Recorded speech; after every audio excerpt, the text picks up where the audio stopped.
খুতবায় মৃত্যু এবং পরকাল। আবার বলছি, মৃত্যু এবং পরকাল, এই দুইটা কথার উপরে আমি সংক্ষিপ্ত আলোচনা করব ইনশাআল্লাহ।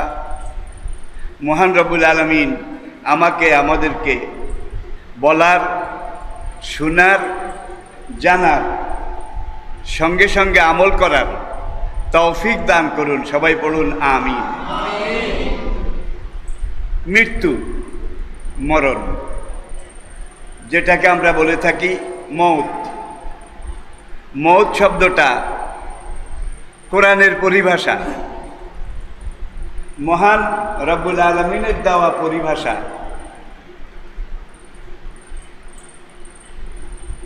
কুল ইন্নাল মাউতাল্লাযী তাফিররুনা মিনহু, হে নবী, ওদেরকে, দুনিয়ার মানুষদেরকে আপনি বলে দিন, জানিয়ে দিন, ইন্নাল মাউতাল্লাযী, মৌত, মৃত্যু, সেটা এমন এক জিনিস, তাফিররুনা মিনহু, যে মৌত থেকে, মৃত্যু থেকে মানুষ পালিয়ে থাকার চেষ্টা করে, মৃত্যু থেকে বেঁচে থাকার চেষ্টা করে। ফাইন্নাহু মুলাকীকুম, সেই মৃত্যু এসে একদিন সবাইকে পাকড়াও করবে। কেউ এই মরণ থেকে, মৃত্যু থেকে বাঁচতে পারবে না। পারবে? পারবে না। আর এই মৌত, এই মৃত্যু, এটা কখন হবে? কোরআনে আল্লাহ পাক বলছেন, লিকুল্লি নাফসিন আজাল, প্রত্যেক প্রাণীর জন্যে, জীবের জন্যে আমি আল্লাহ একটা সময় নির্ধারণ করে রেখেছি। কিসের সময়? মরণের। কিসের? মৃত্যুর। ফায়জা যা আজালুহুম, জীবন ঘড়ির কাঁটাটা ঘুরতে ঘুরতে ঘুরতে ঘুরতে যখন নির্ধারিত সময়ের এখানে এসে যাবে, লাল দাগে এসে উপনীত হবে এবং ঘড়িটা সেখানে থেমে যাবে। আপনার মৃত্যুর গতি, চলমান স্রোতধারা, এটা এখানে এসে ঠেকে যাবে, থেমে যাবে।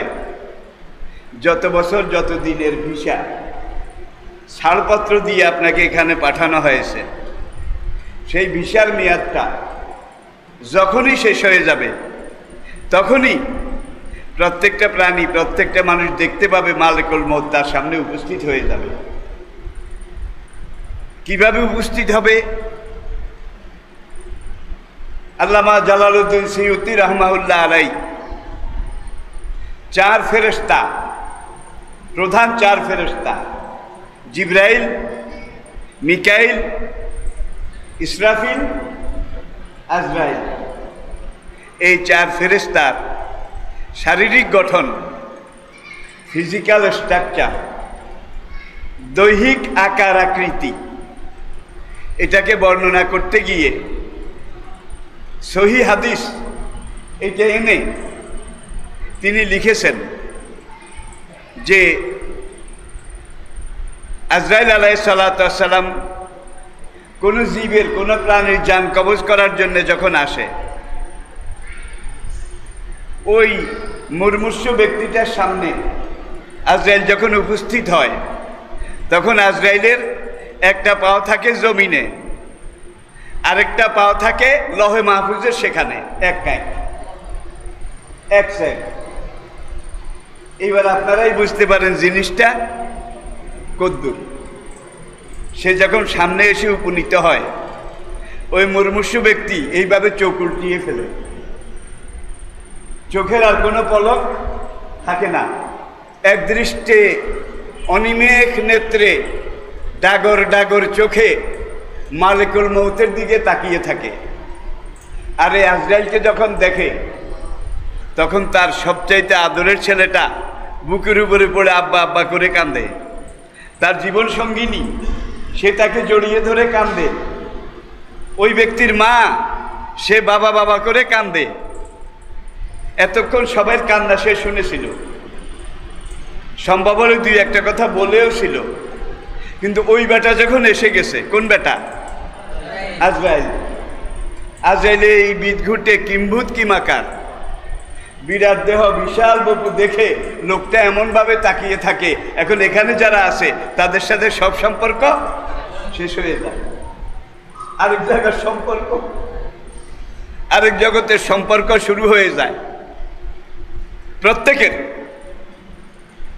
তবে ভাইরা, মৃত্যু বা মরণ, মৌত, এটাকে অস্বীকার করার মতো নাস্তিক আজ পর্যন্ত দুনিয়ার এই বাজারে একজনও পাওয়া যায় নাই। যত বড় নাস্তিক হোক, যত বড় কবর হাসর পুলসেরাত মিজান এটাকে অস্বীকার করুক, অবিশ্বাস করুক, হাসর নাসর পুলসেরাত এগুলাকে যতই অবিশ্বাস করুক, যত বড় ইসলামের দুশ্মনী করুক, কোরআন হাদিস নবীর সাথে বেয়াদবি করুক, এত বড় কোনো বেয়াদব নাস্তিকের মধ্যেও আজ পর্যন্ত একজন নাস্তিক পাওয়া যায়নি যে মৃত্যুকে অস্বীকার করেছে, অবিশ্বাস করেছে। নাস্তিকেরাও স্বীকার করেছে কি মরণ একদিন হবে। তাহলে মরণকে অস্বীকার আজ পর্যন্ত কেউ করেনি, শুরু থেকে আজ পর্যন্ত। কারণ সে যতই অস্বীকার অবিশ্বাস করুক, সে দেখে সবসময় তার ডানে বামে, সামনে পেছনে, কাছে দূরে অনেকেই এইভাবে চলে যাচ্ছে। এটা হলো তার চোখের দেখা, ঠিক কিনা বলেন? যার জন্যে মরণ, মৃত্যুকে অস্বীকার করার মতো নাস্তিক একটাও আজ পর্যন্ত পাওয়া যায়নি। আবার আসুন, ওই আজরাইল তার যেই বিরাট দেহ বিশাল বপু, সে এসে ওই মুমূর্ষু ব্যক্তির বুকের উপরে চেপে বসে। বসার পরে সে তার রুহের বোটা ধরে টানা শুরু করে। আজরাইল যখন জান কবজ করার জন্যে তার রুহের বোটা ধরে টানা শুরু করে, তখন সাকরাতুল মউত, মৃত্যু যন্ত্রণা, ওজাআত সাকরাতুল মউত বিল হক, সাকরাতুল মউত, মৃত্যু যন্ত্রণা, এটা অবধারিত সত্য। আল্লাহর রাসূল সবসময় দোয়া করতেন, আল্লাহুম্মা ইন্নী আউযু বিকা মিন সাকরাতিল মাউত। অন্যান্য দোয়ার সাথে রব্বুল আলামিন, সাকরাতুল মউত, মৃত্যু যন্ত্রণা থেকে আমি তোমার কাছে পানা চাচ্ছি। এটা কেউ কাউকে বুঝাতে পারবে না, আমিও আপনাদেরকে বুঝাতে পারবো না। যখন আপনার আমার এই সাকরাতুল মউত শুরু হবে, তখন আমরা প্রত্যেকে বুঝতে পারবো এই জিনিসটা এমন। বান্দা যদি নামাজি হয়, রোজাদার হয়, দিনদার হয়, ইমানদার হয়, সাহেবী ইমান হয়, সাহেবে তাকওয়া হয়, মুত্তাকি পরহেজগার হয়, আজরাইল বুকের উপরে বসে রুহের বোটা ধরে যখন টান দেয়, আর এই রুহের যোগাযোগ প্রত্যেকটা পশমের সাথে আছে, কিন্তু শরীরের প্রত্যেকটা আঙ্গুল, প্রত্যেকটা চুল, প্রত্যেকটা পশমের সাথে ওই বেতের লিল্লার মতো ধরা আছে। যখন টান দেয়, এই ব্যথাটা প্রত্যেক পশমের গোড়ায় গোড়ায়, শরীরের প্রত্যেকটা কিনারে কিনারে, প্রত্যেকটা অঙ্গ প্রত্যঙ্গে আঘাত লাগে। বান্দা নামাজি রোজাদার ইমানদার হলে সাবেহাতে সাবহান, আরেক সূরার মধ্যে আল্লাহ পাক বলছেন, একদল ফেরেশতা তারা মহাশূন্য এখান থেকে উড়ে উড়ে সাঁতার কেটে কেটে আসে। তারা এসে আল্লাহর নির্দেশে ওই নামাজি মুত্তাকি মুমূর্ষু ব্যক্তিটা শরীরের ভিতরে ঢুকে।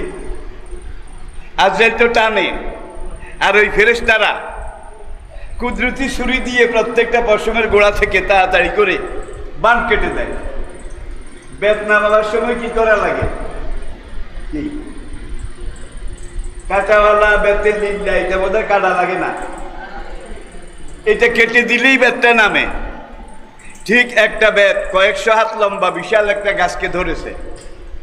এখন এই বেতটা নামাতে হলে কিছু লোক টানতে হবে, কিছু লোক গাছে উঠে যেখানে যেখানে ধরা আছে এগুলোকে কাটতে হবে।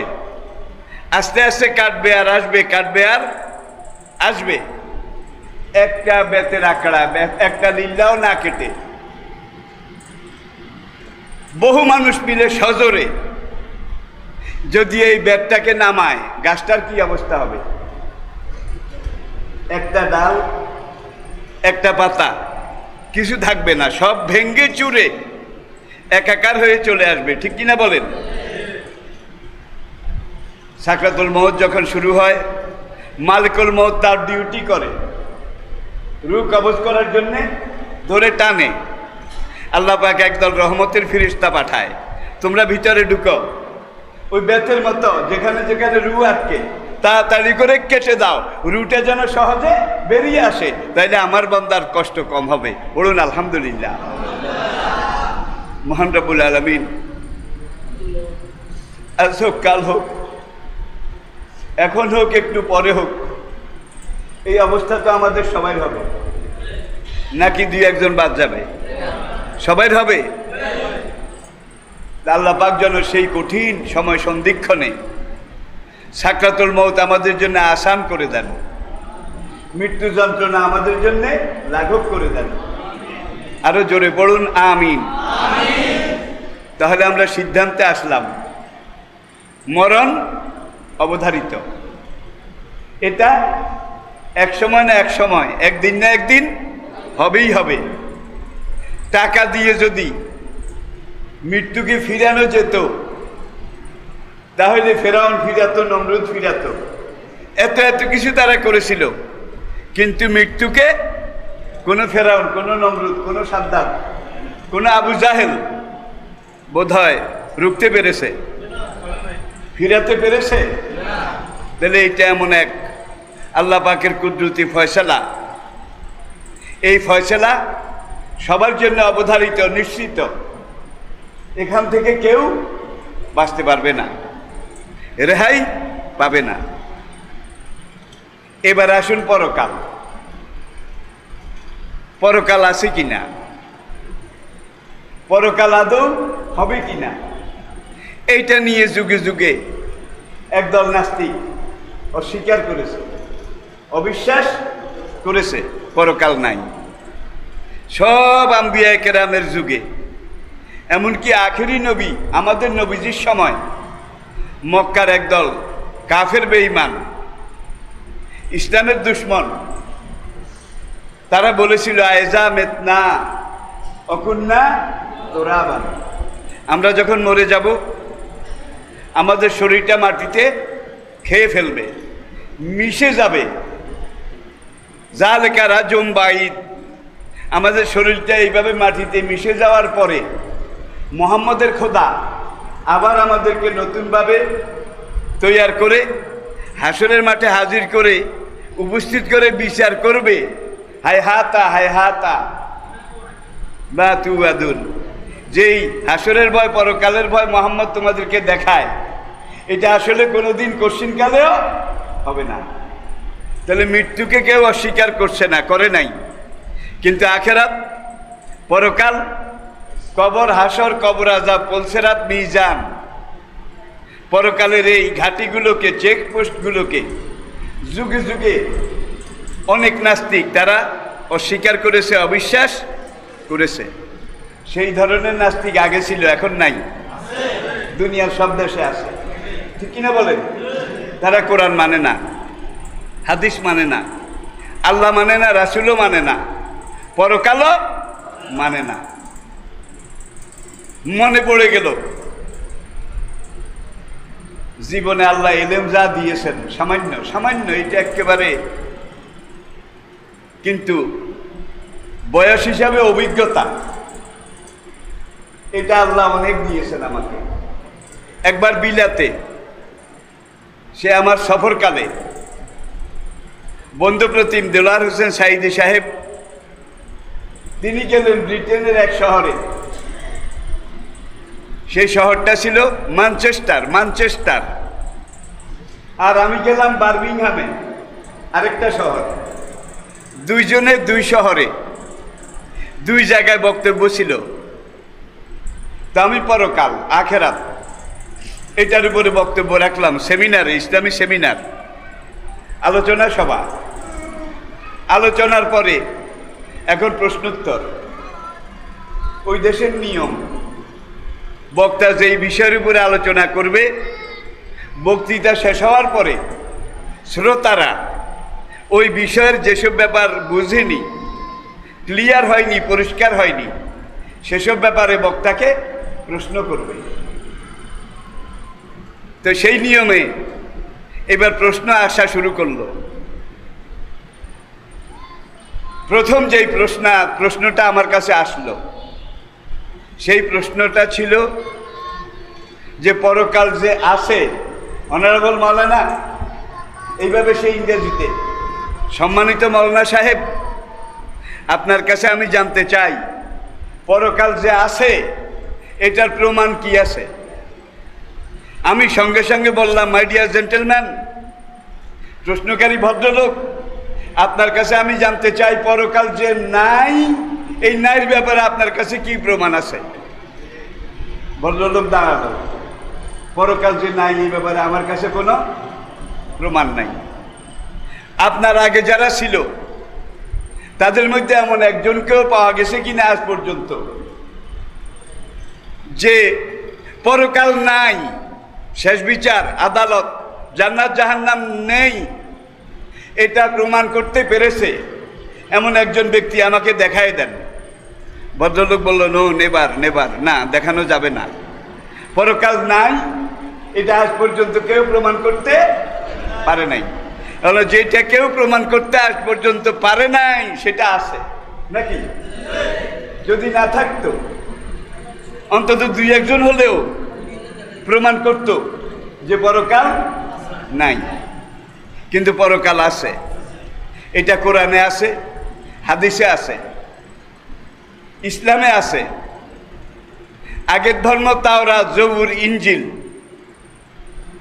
এত পরিবর্তন সংযোজন বিয়োজনের পরেও আজকেও সেই তাওরাত, জবুর, ইনজিল, ওল্ড টেস্টামেন্ট, নিউ টেস্টামেন্ট, সবগুলোর মধ্যে পরকাল আছে, শেষ বিচার আছে। তাওরাত, জবুর, ইনজিলের কথা। হিন্দু ধর্মের বেদ, গীতা, উপনিষদ, মহাভারত, কল্কি পুরাণ, মার্কণ্ড পুরাণ, হিন্দু ধর্মের আজ থেকে অন্তত 4000 বছর আগে, কেউ কেউ বলছে তার চাইতে অনেক বেশি বছর আগে হিন্দু ধর্ম এটা যখন প্রকাশ পেয়েছিল, ডিসকভার হয়েছিল, তখন থেকে শুরু করে বেদ, গীতা, উপনিষদ, এগুলো কিন্তু আসলটা নাই। যেগুলো আছে এগুলা কিছু কথা মাইনাস, কিছু কথা প্লাস করা হয়েছে। তাওরাত, জবুর, ইনজিলেরও একই অবস্থা। বৌদ্ধ ধর্মগ্রন্থ ত্রিপিটক, দ্বিগুণিকা সূত্রভাগ, সেখানে লেখা আছে বুদ্ধদেব যখন নিরঞ্জনা নদীর পাড়ে ধ্যান যোগ অবস্থায় ধীরে ধীরে মৃত্যুর দিকে এগিয়ে যাচ্ছিল, তার সামনে একজন মাত্র উম্মত, একজন মাত্র শিষ্য, বুদ্ধদেবের একজন মাত্র সাহাবী, যার নাম বৌদ্ধ ধর্মগ্রন্থে লেখা আছে নন্দ অথবা আনন্দ, নন্দ অথবা আনন্দ। আনন্দ জিজ্ঞাসা করল, ওগো অন্তিম ঋষি, ওগো অহিংসা নীতির মহারাজ, আপনি আমাকে বলুন মরার পরে পরকাল আছে নাকি নাই? বুদ্ধদেব বলেছিলেন, পরকাল আছে, এটাও আমি তোমাকে বলিনি, পরকাল নাই, এটাও আমি তোমাকে বলিনি। তাইলে কি প্রমাণ হয়? থাকাটার সম্ভাবনাই, থাকাটার সম্ভাবনাই বেশি, ঠিক কিনা বলেন? এরপরে অবশ্য বৌদ্ধ ধর্মের কিছু লোক, হিন্দু ধর্মের কিছু লোক, তারা পরকাল বিশ্বাস করে না, কিছু লোক। আর সব লোকের যেটা বিশ্বাস সেটা হলো পরকাল, এটাকে সবাই বিশ্বাস করে। মরার পরের জগৎ, অল বাসে বাদাল মাউত, এটাকে মুসলমান, বৌদ্ধ, খ্রিস্টান, ইহুদি এরা সবাই বিশ্বাস করে। তবে তাদের এমন কিছু লোক আছে, একটা মতাদর্শ এমনও আছে, এই জীবনে কোনো বৌদ্ধ বা হিন্দু যদি চুরিচামারি করে, যদি ব্যভিচার করে, অবৈধ নারী সম্ভোগ ভোগ করে, পাপাচার অনাচারে লিপ্ত থাকে, মরে যাওয়ার পরে তার রূহটা এই পাপের প্রায়শ্চিত্ত হিসাবে এই দুনিয়ার মানব জীবনে যেই গুনাহ যেই পাপ করেছিল এই পাপের প্রায়শ্চিত্ত হিসাবে পরজন্মে হয় গরু, নয় গাধা, নয় ছাগল, নয় শিয়াল, পরবর্তী জন্মে সে আবার জন্মগ্রহণ করবে। তার রূহটা এইবার গরু এটার ভিতরে আসবে, ছাগল শিয়াল কুত্তার ভিতরে আসবে, এসে আগের মানব জন্মে যেই পাপ করেছিল সেই পাপের প্রায়শ্চিত্ত করবে, শাস্তি ভোগ করবে। কিভাবে? আগে বাড়িঘর বানাইয়া আগের জীবনে ছিল, বিবি বাচ্চা নিয়ে সুখ শান্তিতে ছিল, সংসার এগুলো নিয়ে সুখ শান্তিতে ছিল। এবার কুত্তা, তার কোনো থাকার জায়গাও নাই, খাওয়ার নির্দিষ্ট জায়গাও নাই। গরু ছাগল হায়ান জানোয়ার, তাদের কি নির্ধারিত কোনো পরিবার ব্যবস্থা আছে? কোনো অর্থনীতি, কোনো সমাজনীতি, কোনো কিছু আছে? ছন্ন ছাড়া জীবন। এখন আমি আবার এইটার জবাবে বলেছি, এই ধরনের প্রশ্ন আমার জীবনে এসেছিল যে নাতি সে দুইটা বলদ গরু নিয়ে মাঠে হাল চাষ করতেছে। এখন এই যে দুইটা বলদ গরু, এই নাতির দাদা কিন্তু আগের জন্মে মানব জন্মে যে সময় মানুষ হিসাবে ছিল এই সময় কোনো আকাম কুকাম করেছে, আকাম কুকাম করার ফলশ্রুতিতে পরজন্মে দাদা হুজুর গরু হইয়া জন্মগ্রহণ করেছে। এখন নাতি যে গরুর পিঠে ছাপাস করে আঘাত করে, এই নাতি তার দাদা হইলেও হইতে পারে নাকি পারে না? পারে, কারণ দাদা মানব জন্মে, মানে এই জন্মে যেই পাপ করেছিল পরজন্মে এই পাপের প্রায়শ্চিত্ত গুনাহ হিসাবে সে গরু হিসাবে জন্মগ্রহণ করেছে। কিন্তু গরু হিসাবে জন্মগ্রহণ করে সে আগের জন্মের পাপ গুনাহ এটার প্রায়শ্চিত্ত কিভাবে করবে? গরুর পক্ষে কি কিছু করা সম্ভব? কুত্তার পক্ষে? শিয়ালের পক্ষে? তাহলে যেইটা একবার গরু হয়েছে সেইটা আবার নেকামল করে মানুষ হয়ে জন্মগ্রহণ করবে আরেক জন্মে, এইটাও কি সম্ভব? তাহলে বুঝা গেল সমাজে গরুর সংখ্যা আছে, মানুষের সংখ্যাও আছে, কারো সংখ্যা বাড়েও না কমেও না, একটা ধারাবাহিক প্রক্রিয়া হিসাবে সব সমাজে সব সংসারে বিরাজ করছে। দ্বিগুণিকাতে লেখা আছে, বুদ্ধদেব 80 লক্ষ জন্ম জন্মান্তরে, জন্ম জন্মান্তরে, আমি একটু পরিষ্কার করি, প্রথম জন্মে মানুষ ছিল, পাপ করেছে, মরে যাওয়ার পরে গরু হয়েছে, ওই গরু মরার পরে আবার ছাগল, ছাগল মরার পরে আরেক জন্মে কুত্তা, কুত্তা মারা যাওয়ার পরে আরেক জন্মে বিড়াল। এইভাবে একটা 2 লেখে, 2 অঙ্কের 2, 2-এর সামনে 120টা শূন্য দিলে কত হবে? রিড ডাউন প্লিজ, পড়েন। আমি আবার বলছি, একটা 2 লেখে 2-এর ডান দিকে 120টা শূন্য দিলে কত হবে? এটা হলো এক কল্প, এক কল্প। এইটাকে আবার 80 লক্ষ দিয়ে পূরণ করলে 80 লক্ষ কত হবে? খাইছে কোনো কম্পিউটারের ল্যাপটপের বাবার ক্ষমতা নাই এই হিসাবকে একত্র করে যোগ করে দেখায়। এমনিভাবে 80 লক্ষ কল্প, 80 লক্ষ কল্প, জন্ম জন্মান্তরের পরে প্রথমে মানব জন্ম, তারপরে শৃগাল জন্ম, তারপরে গরু, তারপরে ছাগল, এইভাবে 80 লক্ষ কল্প জন্ম জন্মান্তরের পরে মহর্ষি বুদ্ধদেব বুদ্ধত্ব প্রাপ্ত হয়ে মানব জন্ম লাভ করেছিলেন ত্রিপিটকে। ঠিক এইটার ব্যাখ্যা আরেক জায়গায় লেখা হয়েছে যে মানব জন্ম পাওয়ার আগে 80 লক্ষ কল্প জন্মান্তর পার হয়ে এসে মানুষ হিসাবে জন্মগ্রহণ করার আগের জন্মে মহর্ষি বুদ্ধদেব শিয়াল জাতক ছিলেন। শিয়াল জাতক কি? বাড়ি হিয়াল, আমরা বলি বাড়ি হিয়াল। এই জন্য তার একেবারে শেষ পর্যায়ে, এর আগে কিন্তু 80 লক্ষ বার সে বিভিন্ন জীবজন্তু হিসাবে জন্মগ্রহণ করে জন্মে জন্মে পাপের প্রায়শ্চিত্ত এটা করেছিলেন। ওই শিয়াল একদিন নিরঞ্জনা নদীর পাড়ে নদীর চড়ায় বালিয়াড়িতে কাঁকড়া খুঁজতেছিল। শিয়ালের কিন্তু প্রিয় খাদ্য কি? কাঁকড়া খুঁজতেছিল। অনেক দৌড়াদৌড়ি করে একটা কাঁকড়াও সে পেল না। দৌড়তে দৌড়তে এক জায়গায় গিয়ে দেখলো একটা বিশাল হাতি মৃত অবস্থায় নদীর পাড়ে পড়ে আছে। এইবার শিয়াল রূপী বুদ্ধ আর এক জন্ম বাকি আছে। এই শিয়ালটা গেলেই কি বুদ্ধদেব হবে? আর শিয়াল হইল তার শেষ জন্ম। হাতির পায়ে কামড় দিল, দাঁত বসাইতে পারলো না। পেটে কামড় দিল, দাঁত বসাইতে পারলো না।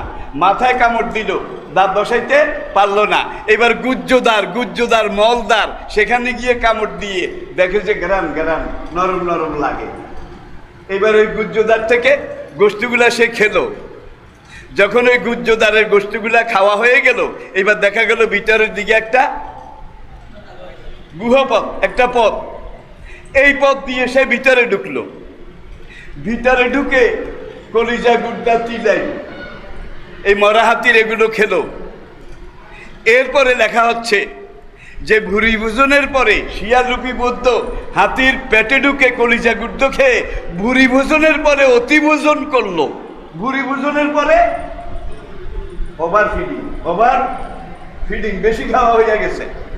এইবার তার দেহে একটা অবসাদ নেমে আসলো। শিয়াল সেখানে ঘুমিয়ে পড়লো। কোথায়? মরা হাতির পেটের ভিতরে। এর মধ্যে মুষলধারায় বৃষ্টি নামলো। এমন বৃষ্টিতে ভিজে মরা হাতির দেহ ফুলে গেল। এই সময় শিয়াল রূপী বুদ্ধের ঘুম ভাঙলো। ঘুম ভাঙার পরে এইবার বাইরে হওয়ার জন্য এসে দেখে যে ওই যে ফুলে গেছে, ফুলে যাওয়াতে গোস্ত ফুলে ওই প্রবেশদ্বারটা গুজ্জদার এটা বন্ধ হয়ে গেছে। আর বাইরে হওয়ার কোনো জায়গাও নেই, কায়দাও নেই। জীবনে আরেকটা গল্প, শিয়াল রূপী বুদ্ধ মরা হাতির পেটে আবার অবস্থান করলো। এখন শিয়াল বাঁচতে হইলেও তো অক্সিজেন লাগে নাকি? কি অক্সিজেন ছাড়া কোনো প্রাণী বাঁচতে পারে? এখন যে ওই প্রবেশদ্বার বন্ধ হয়ে গেল গোস্ত খুলে, ও শিয়ালটা সেখানে বেঁচে ছিল কিভাবে? এটার কোনো জবাব কিন্তু আজ পর্যন্ত কোনোখানে কেউ কোনো কর্তৃপক্ষ দিতে পারেনি। তাইলে বলা যায়, বিশ্বাস করা যায় যে গাজার নাম পাহাড় বাইয়া যায়, গাজার নাম পাহাড় বাইয়া চলে। এগুলো সব মানুষের কল্পনা, এগুলোর মধ্যে সত্যের লেশ মাত্র নেই। তাইলে মানুষ মারা যাবে, জীবজন্তুর জন্য কিন্তু হাসর বিচার বলছেরাত কিছু নাই। একটা গরু খুব শক্তিশালী, আরেকটা দুর্বল গরুরই গুতাইছে। হাসরের ময়দানে সব গরু উঠবে। উঠার পরে গুতা খাওয়া গরুটা, গুতা খাওয়া ওই গুতা দেওয়া গরুর বিরুদ্ধে নালিশ করবে। নালিশ করলে দেখেন আল্লাহ কি ন্যায় বিচার।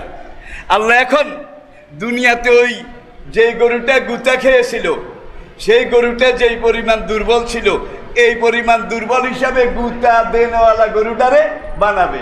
বানাইয়া গুতা খাওয়া গরুটাকে ওই গুতা দেওয়া গরুটার মতো শক্তিশালী করে ফিটনেস এটা দিয়ে তারপরে বলবে এইবার তোমার এক গুতা হইলে দুই গুতা, যেই কত গুতা শোধ করো।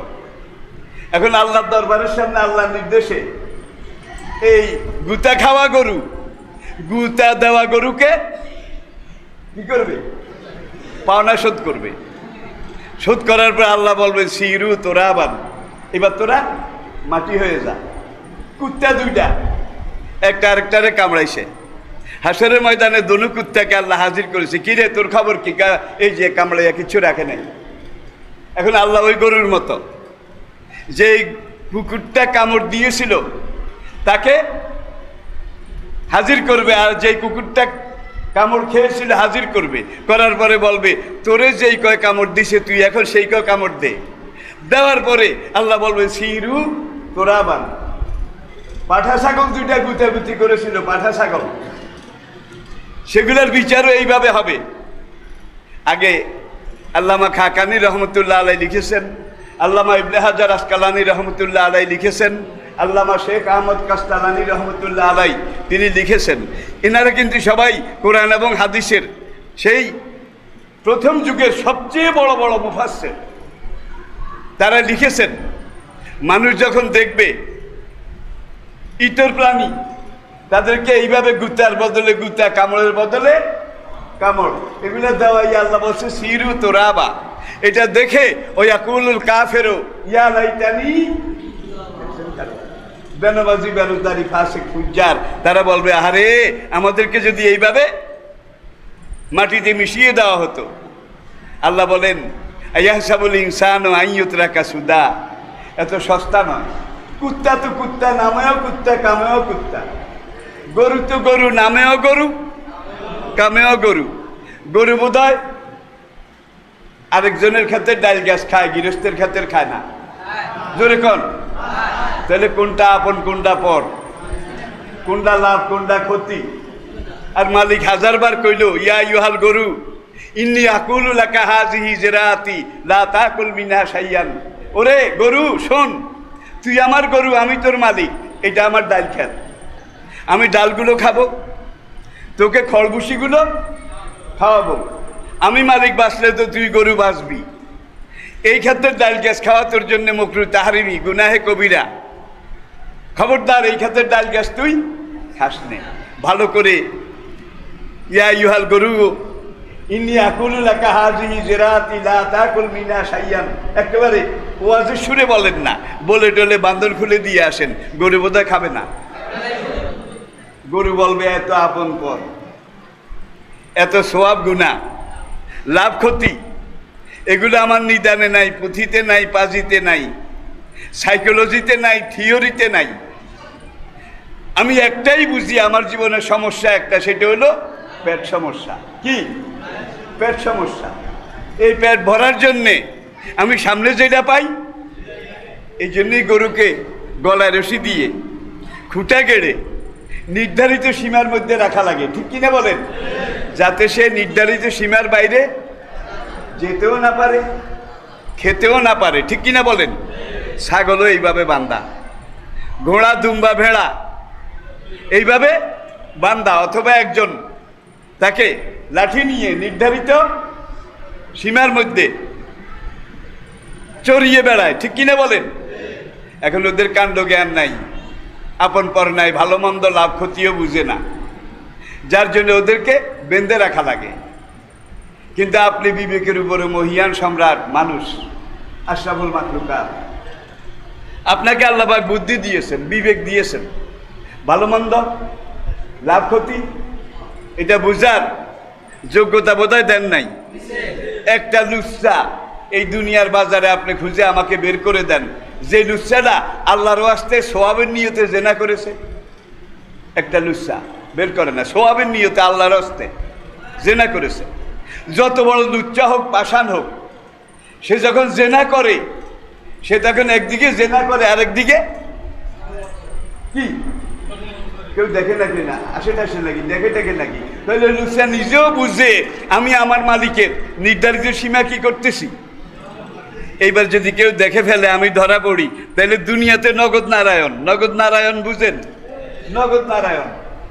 আর আখিরাতে যেটা আছে সেটা তো আল্লাহ পাক বলেই দিয়েছেন।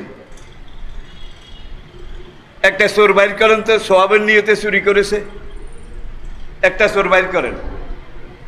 চোর নিজেও জানে আমি সীমা লঙ্ঘন করতেছি। ওলা তুসরেকু, আমার মালিক বলে দিয়েছে খবরদার চুরি টুরি করো না। নিজের গাছের রস রাত 10টার সময় হাড়ি নিয়ে আপনি পারেন নামান, কোনো অসুবিধা নাই। কয়েকটা গাছের রস নামিয়ে এবার আপনার কলসের গলার নিচে বেগম বলছে সন্ধ্যা রসের সিন্নি, কলসটা ভরে গেছে, 5টা গাছ কাটছিলাম কিন্তু কলসটা এখনো ভরে নাই, বললে তো আমার বউটা খুশি হইতো। চিন্তা করলো আসার সময় রাস্তার পাশে ওই গ্রামের কদমালি, সে 4টা খাজুর গাছ কাটছে। রাত 10টা বাজে, যে শীত, সে তো আর আসবে না। যাওয়ার সময় তার কাছে উঠে 1-2 গাছের রস নামাইলেই তো আমার রসের হাঁড়িটা। এইবার সে ওই কদমালির গাছের দিকে আস্তে আস্তে যায়। গাছের গোড়ায় গিয়ে এইবার গাছে ওঠার আগে কি নিজের গাছে ওঠার সময় কিন্তু বোধহয় এরকম করেছে নাকি? তাহলে এটা যদি না হালাল, তার বৈধ মালিকানা। এখানে কোনো চুরি টুরি নাই, যার জন্য চোখও দৌড়াদৌড়ি করে না। কিন্তু যখন আরেকজনের খাজুর গাছে উঠতে যাবে, এইবার তার ভিতরে যে দুপ দুপ পালপিটিশন, হাত দিয়ে দেখেন, এটা বোধহয় নর্মাল আছে। নর্মাল শুকনা হলো ঢেকিতে দুপলে যে অবস্থা, আপনার বুকের দুপদুপি আগের মতো স্বাভাবিক আছে নাকি বাড়ছে? তাহলে বুঝা গেল আপনার বুক আপনাকে ইন্টারভেল দিচ্ছে। এটা হারাম, দিস ইজ হারাম, এটা অবৈধ। আপনার চোখ আপনাকে ইন্টারভেল দিচ্ছে, ঠিক কিনা বলেন? কিন্তু নিজের বউর সাথে কেউ যদি মিশতে যায় তাহলে বোধহয় সগমগ করে নাকি? আর বাড়ির পাশের কদমালির মাইয়ার সাথে অবৈধভাবে মিশতে গেলে বোধহয় এরকম করে না। এখানে বোধহয় বাড়ে না, কুত্তার বাড়ে না, গরু ছাগলেরও বাড়ে না, কিন্তু মানুষের বাড়ে। কি জন্যে বাড়ে? সে আশরাফুল মাখলুকাত, মানুষ বিবেকের উপরে মহিয়ান সম্রাট। আল্লাহ তাকে আপন পর, লাভ ক্ষতি, ভালো মন্দ এগুলা বুঝার মতো তৌফিক, যোগ্যতা দিয়েছেন, ঠিক কিনা বলেন? এইবার শেষ কথা, অসুবিধা হচ্ছে আপনাদের? এইবার শেষ কথা, পরকাল আসলে আছে কিনা আপনারা কি মনে করেন? আছে। এটার পক্ষে প্রমাণ আল্লাহ নিজে। আল্লাহ বলেছেন পরকাল। আদম আলাইহিস সালাম থেকে আমাদের আখিরি নবী পর্যন্ত সব নবী বলেছেন পরকাল আছে। ইদ্রিস আলাইহিস সালাম নিজে বেহেশতে চলে গেছে জীবিত অবস্থায়। আমাদের নবী মেরাজের রাতে বেহেশত সফর করেছেন, দোজখও সফর করেছেন। তাহলে পরকাল যে আছে এটার পক্ষে 1 নম্বর প্রমাণ আল্লাহ নিজে, তারপরে আল্লাহ পাকের আম্বিয়ায়ে কেরাম। 3 নম্বর প্রমাণ যুগে যুগে যত ইমানদার, নামাজি, রোজাদার, দিনদার, যত নবীর যত ইমানদার উম্মত, তারা সবাই বলেছে পরকাল আছে। আর পরকাল নাই, শেষ বিচার নাই, এটা 2-1 জনে বলেছে প্রত্যেক সমাজে, 2-1 জনে। কিন্তু নাই যে এটার প্রমাণ একজনও দিতে পারে নাই, ঠিক কিনা বলেন? আপনি কোনোদিন বিলাত যাননি? বিলাতুল হিথ্রো ইন্টারন্যাশনাল এয়ারপোর্ট, হিথ্রো বিমানবন্দর দুনিয়ার সবচাইতে রিচেস্ট, দুনিয়ার সবচাইতে বিশাল বিরাট বিমানবন্দর। প্রতি মিনিটে 7টা বিমান উঠানামা করে, প্রতি মিনিটে। এটা কি কল্পনা করা যায়? এখন আপনি কোনোদিন বিলাত যান নাই।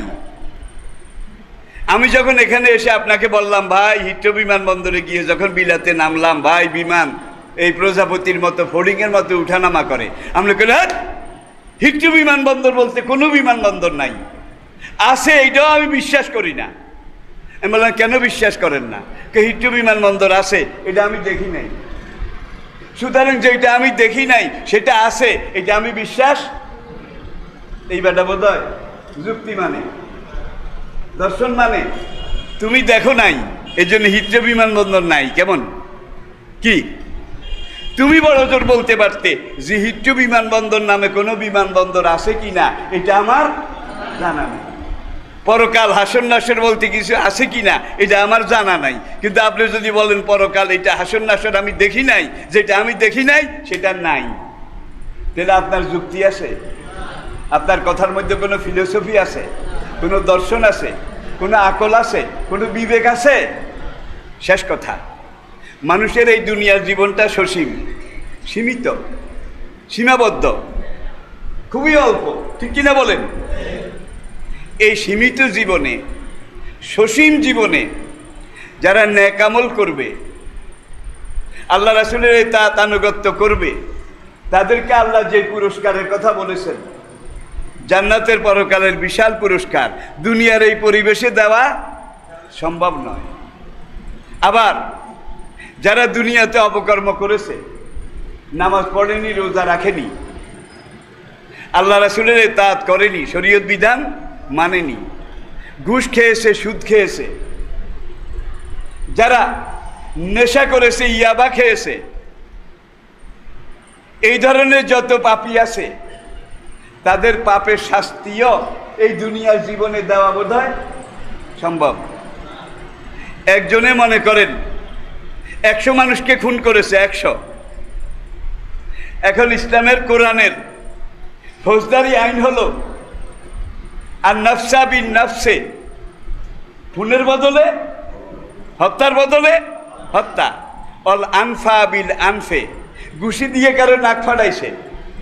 এখন ইসলামের বিচার হলো যে বিচারক যারে ঘুষি দিয়েছে তারে কইব তুমিও ঘুষি দিয়ে নাক ফাটাও। অল উজনা বিল উজনে, কানের বদলে কান, ও সেন্না বিচ্ছেন্নে, একজনের দাঁত ভাঙছে, এটার শাস্তি হলো দাঁতের বদলে দাঁত। আল কিলা বিল কিল, অল ঘুষি বিল ঘুষি, আল হলদ বিল হলদ। এই তিনটা কিন্তু আমার বানানো।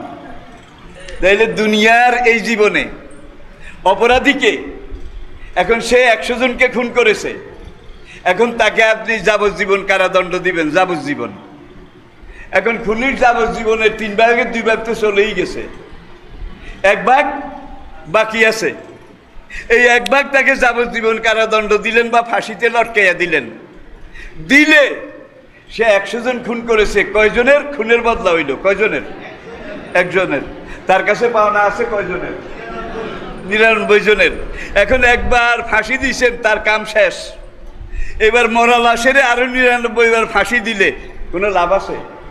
কোনো সওয়াব আছে? সে ব্যথা পাবে, কষ্ট পাবে। তাহলে বোঝা গেল এই খুনি লোকটার জন্যে দুনিয়ার এই জীবনে তার পাপের শাস্তি দেওয়া সম্ভব নয়। দুনিয়ার এই জীবন সীমিত, সীমাবদ্ধ। এই খুনি লোকটার জন্যে এমন আরেকটা জীবনের দরকার, যেই জীবনে তাকে 100 বার ফাঁসি দেওয়া হবে, 100 বার হত্যা করা হবে, কতল করা হবে। প্রত্যেকবার সে ফাঁসির ব্যথা পাবে, কতল করার বেদনা এটা উপভোগ করবে, কিন্তু মরবে না। এটা হলো আখিরাত।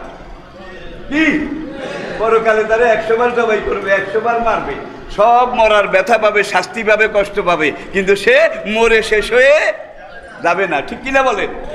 তাহলে বোঝা গেল নেক কাজের শাস্তি এটাও দুনিয়ার সসীম জীবনে, নেক কাজের শান্তি, শান্তি পুরস্কার দুনিয়ার এই সীমিত জীবনে দেওয়া সম্ভব নয়। হাসরের দিন যে লোকটার ডিভিশন থাকবে না, ডিভিশন কোনো A+ কিচ্ছু থাকবে না। গ্যারেজ টেরেস খাইয়া, গ্যারেজ টেরেস খেয়ে কোন রকম টাই পাস করেছে, টাই পাস বুঝেন তো, কোন রকম। এই লোকটাকে আল্লাহ সবচেয়ে ছোট বেহেশত দেবে, যেই বেহেশতটা হবে মেসলুহা কামেসলে হাজি দুনিয়া তাইন, এই দুনিয়া 2টা দুনিয়ার সমান, 3rd ক্লাস বেহেশত। তাহলে এরকম বেহেশতি কত কোটি কোটি হবে, ঠিক কিনা বলেন? এখন একজনেরই যেটা দেবে নাম্বার, সেটা হলো এই দুনিয়া 2টা দুনিয়ার সমান। এখন আরেকজনকে কোনখানে দিবেন? জায়গা টোকান কি? একজনকে দিতে যাই, এই তো অর্ধেক হইলে এই দুনিয়া, বাকি অর্ধেক দাঁড় করা লাগছে। আর 2 জনকে 2002 কোটি লোককে আপনি এই দুনিয়াতে এই ধরনের পুরস্কার দিবেন, এটা কি সম্ভব? তাহলে এই দুনিয়ার পরে আরেকটা জগৎ আছে, আরেকটা জীবন আছে, যেই জগতে, যেই জীবনে খুনিকে 100 বার কতল করা হবে, সে প্রত্যেক একটা খুনের বদলায় 1000 বার ব্যথা পাবে, কষ্ট পাবে, 1000 আর মরবে, মরেও মরবে না, আবার বাঁচবে, আবার আরেকজনের, আবার বাঁচবে, আবার আরেকজনের, 1000 বার ফাঁসি দেওয়া হবে, কতল করা হবে, সে ব্যথা পাবে, প্রত্যেকটা পাপের প্রায়শ্চিত্ত ভোগ করবে, কিন্তু মরবে না, তার জীবন শেষ হবে না। এটা হলো পরকাল। আবার 3rd ক্লাস বেহেশতে যদি দুনিয়া 2টা দুনিয়ার সমান হয়, তাইলে যারা 1st ক্লাস 2nd ক্লাস পাবে, যারা এসি ডিসি এয়ার কন্ডিশন জান্নাতুল ফেরদাউস পাবে, এটাতে এর চাইতে আরো লক্ষ লক্ষ কোটি কোটি গুণ বড়, সেটা আপনি দুনিয়ায় কোথায় দিবেন? জায়গা টোকান না। তাহলে শাস্তির পুরস্কারও দুনিয়াতে দেওয়া সম্ভব নয়, নেকির পুরস্কারও দুনিয়ার এই জীবনে এই পরিবেশে দেওয়া সম্ভব নয়। যার জন্য ইসলাম বলছে এই জীবনের পর আরেকটা জীবন আসবে, সেই জীবনের নাম আখিরাত বা পরকাল। সেই জীবনে দুনিয়ার এই সকল পাপীকে তাদের সেই জীবনের যত দুনিয়ার জীবনে যত পাপ করেছে আর যত ন্যাক করেছে, পাপীকে পাপের বদলা, আর নেককার যারা তাদেরকে নেকের বদলা ভুরি ভুরি গুণ, অনন্ত কোটি গুণ আল্লাহ দেবেন। সেই জীবনটা, সেই জগৎটার নাম হলো আখিরাত। কি দুনিয়ার জীবন 50, 60, 70, 80 বছরের নাকি? আখিরাতের জীবন কয় বছরের? কি শেষ নাই, অনন্তকাল, অনন্তকাল। তাইলে আমরা কি 50, 60, 70 বছর এইটাকে গুরুত্ব দেব, নাকি এরপরে অনন্তকালে যেই জীবনটা আসতেছে সেইটাকে গুরুত্ব দেব? কোনটাকে? তাইলে 5 ওয়াক্ত নামাজ ঈমান আনার পরে প্রথম ফরজ আমরা ঠিকমতো আদায় করব। রাজি আছেন? আমরা ঘুষ খাবো না, সুদ খাবো না, আমরা আরেকজনের হক নষ্ট করব না। গত পরশু বুধবার, গত পরশু দৈনিক যুগান্তর পত্রিকা, যুগান্তর যেটা একবারে আমাদের কর্তৃপক্ষের কাছাকাছি, কাছাকাছি বুঝেন, নিজের মানুষ, দৈনিক যুগান্তর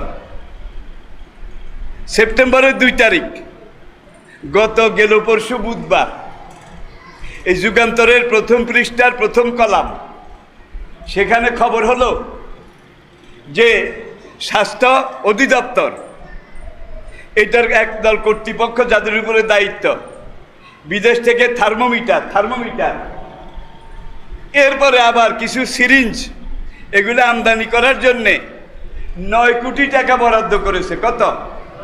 বেশি না, 9 কোটি।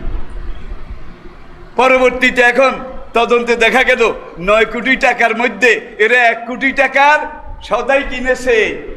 9 কোটি টাকার মধ্যে 1 কোটি টাকা এটা কিনেছে, আর বাকি 8 কোটি টাকা এটা নাই।